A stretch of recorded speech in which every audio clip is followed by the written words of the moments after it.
Good day everyone, my name is Mark Luis Barrizon and today I'm going to discuss the case studies of successful regional cooperation in Asia.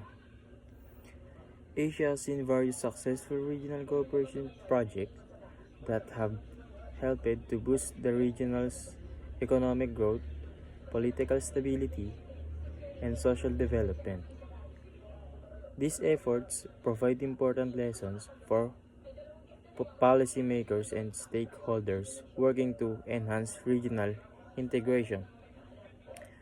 The River Commission, or in short, MRC, the Mekong River Commission MRC is a regional intergovernmental body that promotes sustainable development in the Mekong River Basin.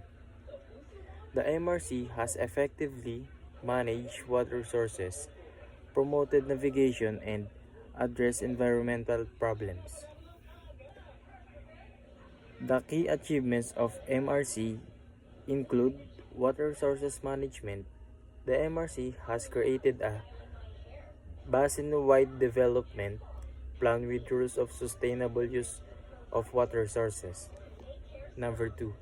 Navigation.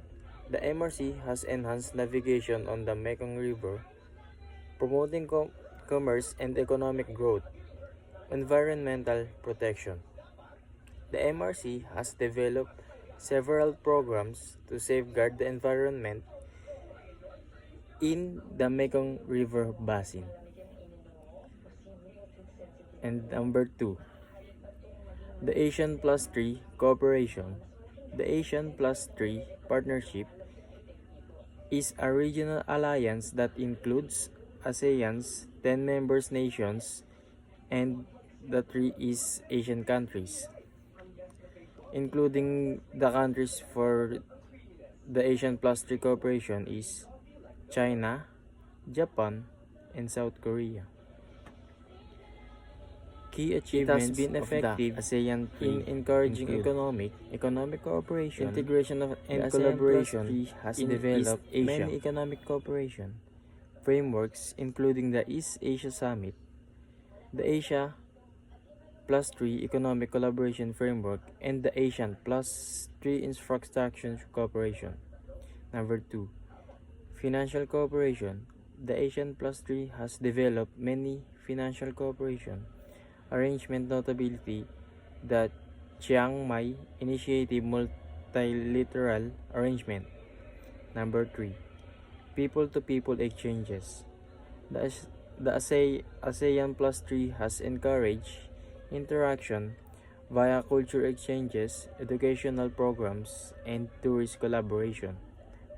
The East Asia Summit, or what we call EAS. The East Asia Summit is a high-level gathering that includes the 10 ASEAN members nations, China, Japan, and South Korea, and including the other countries is India, Australia, New Zealand, Russia, and the last, the United States of America. The EAS has been effective in encouraging communication and collaboration on a variety of regional and global concerns. This is the key achievements of EAS include: Number 1, security dialogue.